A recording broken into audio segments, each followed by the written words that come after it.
ইরানি বিক্ষোভকারীদের সহায়তার আশ্বাস দিয়ে ট্রাম্পের করা বার্তা, তেহরানের সঙ্গে বাণিজ্য করা দেশগুলোর উপর 25% শুল্ক আরোপ। ইরান তুরস্ক সম্পর্কে টানাপোড়েনের মাঝে বিক্ষোভ পর্যবেক্ষণ করছে আঙ্কারা। বিশৃঙ্খলা এড়াতে তেহরানকে পশ্চিমা বিশ্বের সঙ্গে সমঝোতার পরামর্শ তুরস্কের।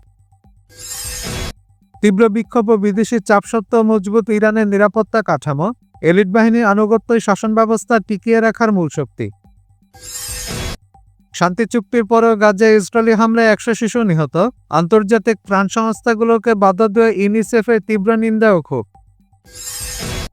ভারতের সঙ্গে যুদ্ধে JF-17 বিমানের কার্যকারিতা প্রমাণ, পাকিস্তানি অস্ত্রের ব্যাপক চাহিদা ও রপ্তানি বৃদ্ধিতে IMF ঋণের প্রয়োজনীয়তা ফুরানোর দাবি।